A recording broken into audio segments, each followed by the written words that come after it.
Acontecer algo. É um sintoma do transtorno do pânico? Pergunta a Lucilene do Centro. Um abraço a todos do Centro, acompanhando a Almoça Grátis. Abraço, Luciana. É Lucilene. Lucilene.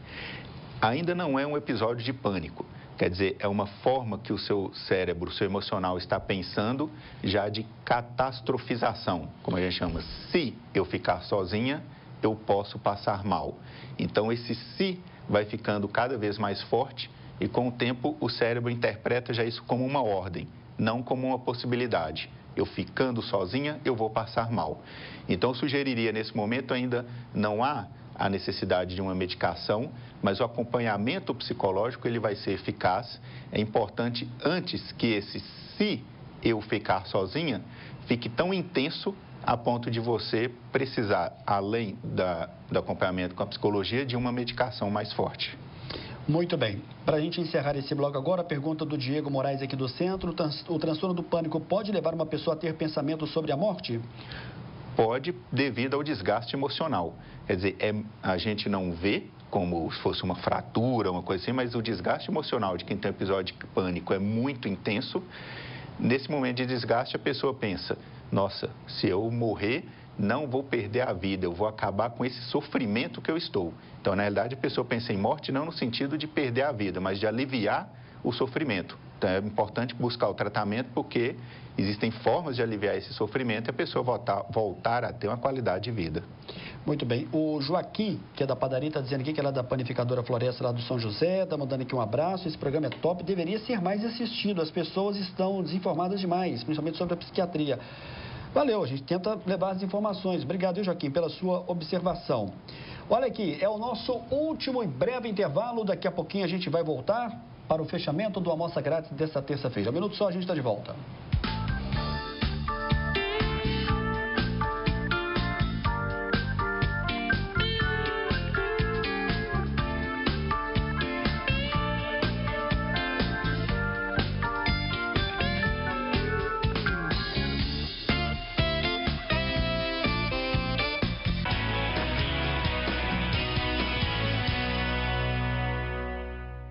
Na Drogaria São João de Deus, você encontra medicamentos com até 80% de desconto. E ainda, entregamos em sua casa. Ligue 3214-4843. Drogaria São João de Deus. Saúde é coisa séria. Hoje eu me abraço e me contento. E me dou colo. Hoje eu miro ontem e agradeço. Vislumbro adiante. Hoje eu me descubro e afago. E faço festa. Hoje faço colheitas e escuto o vento. E peço a Deus muito mais tempo, porque hoje é todo dia. Unimed Divinópolis, 30 anos. Sua saúde faz parte da nossa história. Na Drogaria São João de Deus, você encontra medicamentos com até 80% de desconto. E ainda, entregamos em sua casa. Ligue 3214-4843. Drogaria São João de Deus. Saúde é coisa séria.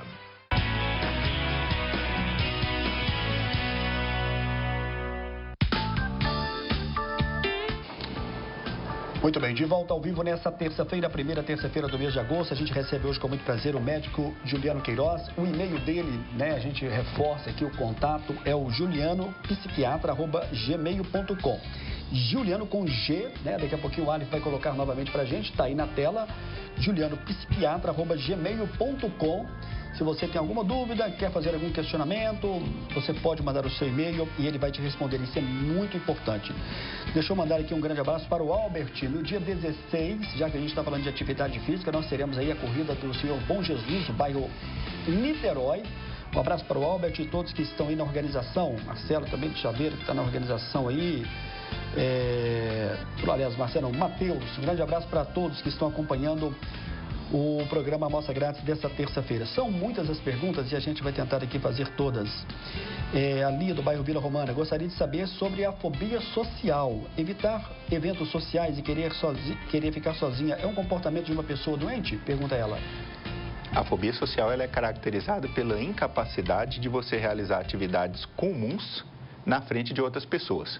Por exemplo, assinar cheque, almoçar ou ir no caso do homem, por exemplo, ir a um toalete.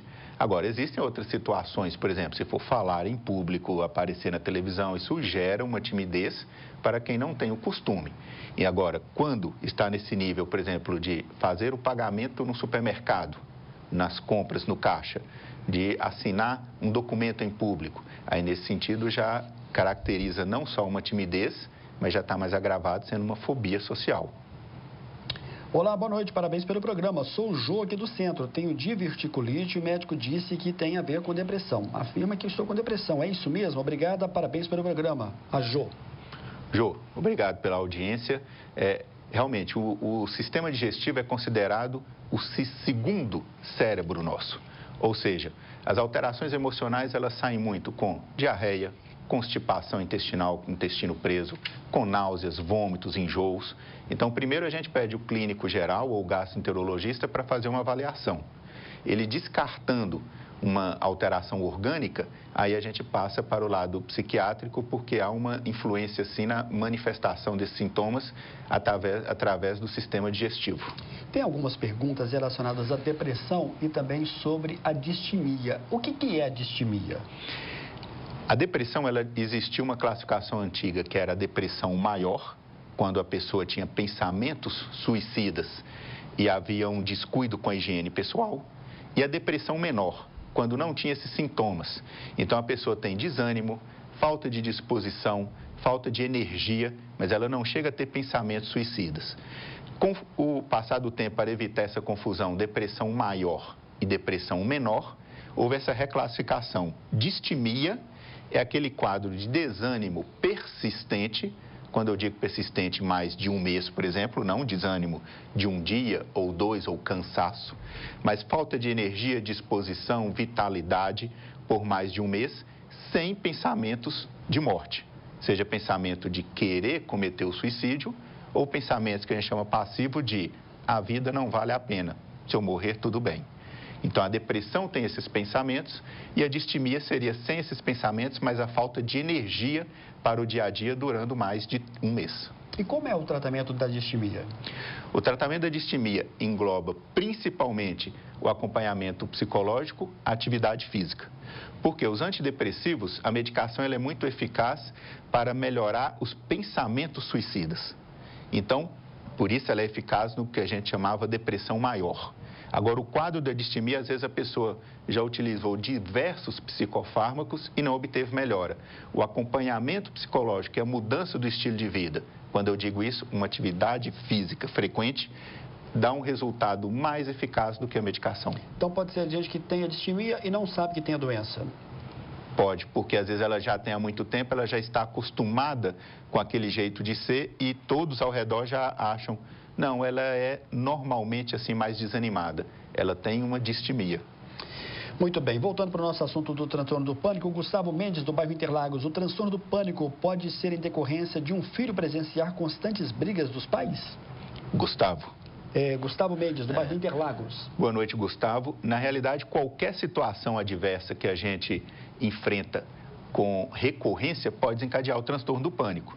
Então, situações estressantes recorrentes no trabalho, na família ou, por exemplo, desgastes contínuos na sociedade. Nesse caso aí, na questão familiar, esse desgaste contínuo pode desencadear o transtorno do pânico. A Márcia Tavares do Centro, acordo e não me sinto bem para enfrentar o dia. E isto é quase sempre. Pode ser um indicativo de depressão? Pode ser um indicativo de depressão. Existe ou um indicativo, como a gente falou aqui, de uma distimia, se não há um pensamento de morte, e há uma oscilação dessa disposição ou dessa sensação de bem-estar ao longo do dia. É muito frequente, 70% dos casos, a pessoa fica desanimada mais intensamente no período da manhã. Por isso é chamada forma típica.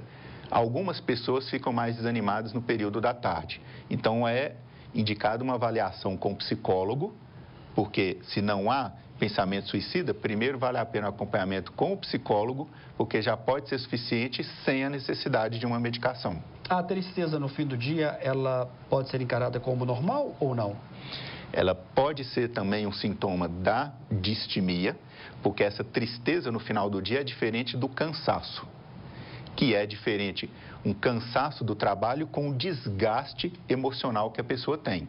Então, a pessoa conseguir diferenciar um cansaço de uma tristeza, de crise de choro, de chegar em casa e querer ficar isolado, sozinho no quarto, ou a pessoa chegar em casa e falar, não, estou cansada, mas não estou com disposição para sair, mas em casa eu vou assistir televisão, vou ver um programa. É diferente da pessoa falar, eu não quero conversar nem com familiares. Então, é diferente o cansaço de uma tristeza no final do dia. A Mariana Dias de Nova Serrana, aproximadamente 2 semanas, acordei de madrugada com uma crise de pânico, demorou alguns minutos para passar, mas controlei a respiração e tentei focar meus pensamentos em coisas positivas. Qual que seria a causa de tudo isso? Pergunta a Mariana de Nova Serrana. Na realidade, o transtorno do pânico, um episódio de pânico que a gente tem, ele é a última gota do copo. Então, naquele dia, a pessoa pode não ter tido nenhuma situação adversa. Foram chateações, preocupações, angústias que foram acumulando ao longo de semanas, meses, ao longo de muito tempo, e que naquele momento apresentou um episódio de pânico. Há pessoas que apresentam bem esporadicamente, por exemplo, uma vez por ano, uma vez a cada 6 meses, o episódio de pânico, que realmente não necessita de tratamento. Isso é fruto dos estresses que a gente vive cada vez mais nessa sociedade moderna. Agora, quando esses episódios passam a ser diários, e aí começa a alterar muito a qualidade de vida, a gente precisa de um tratamento medicamentoso. Nós tivemos no segundo bloco uma pergunta da Ângela relacionada à questão da doença de Alzheimer. Eu quero saber o seguinte... parece que antigamente a pessoa não usava muito a palavra Alzheimer, falava a pessoa está caducando, né? Isso. Tem uma idade certa para aparecer o Alzheimer? Tradicionalmente é colocado a partir de 65 anos. Antes é considerado precoce. Então, mas pode ocorrer abaixo de 60 anos, 65 anos? Pode ocorrer principalmente se o cérebro foi danificado pelo consumo excessivo de álcool. Mas normalmente a partir de 65. Dá para você descrever para a gente, doutor Juliano, quais são os primeiros sintomas da doença de Alzheimer? Esquecimento simples do dia a dia, onde guardou um óculos, onde colocou uma carteira. Esquecer quem foi visitar a pessoa no dia anterior. Só numa fase mais avançada é que ela vai esquecer nome de filhos, ela vai esquecer onde mora. Então, esses esquecimentos simples, vale a pena ser investigado, porque todos nós podemos realmente possuir esses esquecimentos, ou às vezes com exames a gente consegue medir o tamanho do cérebro, com exames de imagem, tomografia, para ver se há um indicativo já de iniciar uma medicação. Podem existir outras doenças com sintomas parecidos que lembram a doença de Alzheimer, mas que não é o Alzheimer? Pode, por exemplo, a depressão. A depressão, ela leva a uma diminuição de concentração, diminuição de memória, desânimo. Então, às vezes, a pessoa idosa, ela está mais triste, não está chorando, mas os familiares estão notando, doutor, ela está quieta, a gente pergunta uma coisa, ela não responde. Às vezes não responde não porque não entendeu, porque está distraída, porque está desmotivada. Então, às vezes, a pessoa pode ter uma depressão, por exemplo, uma idosa, ter uma depressão e às vezes os outros confundirem como demência. Na questão do transtorno do pânico, eu gostaria de voltar ao seguinte: a pessoa que apresenta o transtorno do pânico, ela vai apresentar logo de cara a doença ou ela pode ter primeiro um quadro de depressão para depois evoluir para o transtorno do pânico ou não tem relação? Não tem relação, são duas doenças próximas, uma podendo evoluir para a outra. A pessoa pode ter episódios de pânico e com o tempo passar para crises de choro e depressão, como a pessoa pode ter episódios de tristeza, de distimia, e com o tempo passar a ter esses episódios de pânico. Então, são doenças que andam juntas como pressão alta e colesterol alto. Um pode ir encaminhar para o outro. Muito bem. A gente já está chegando ao final dessa entrevista de hoje. O médico Juliano Queiroz vai voltar aqui no Amostra Grátis da Saúde em outubro.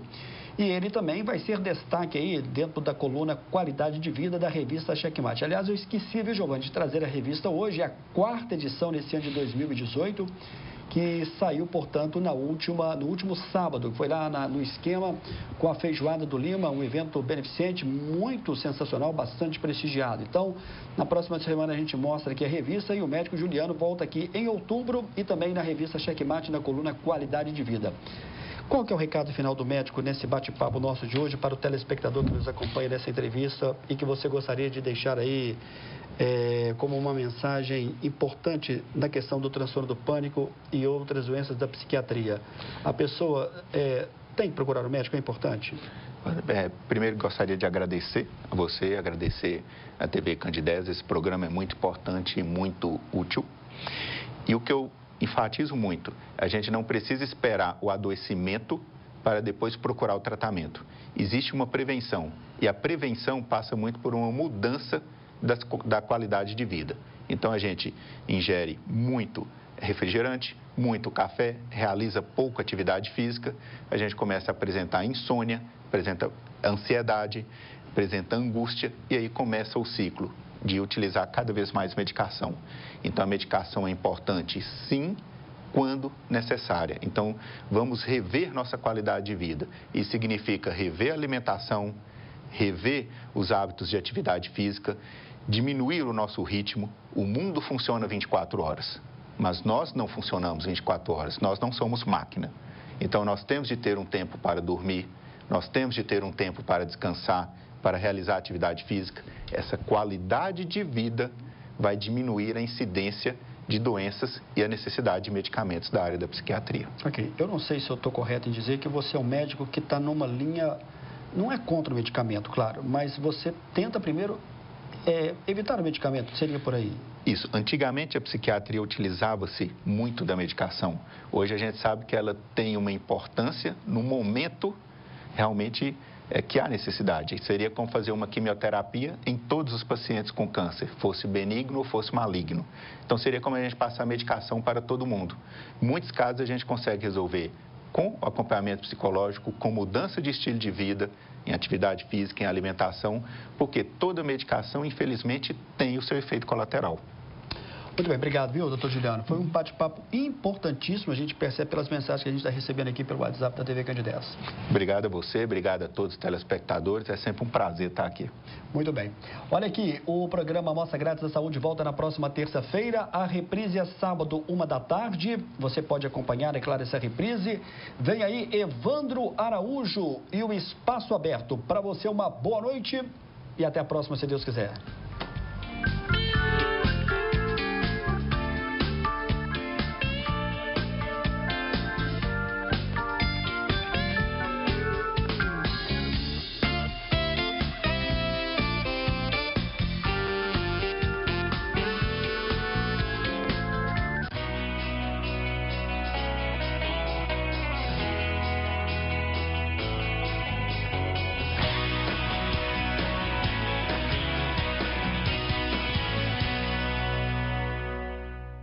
Unimed Divinópolis.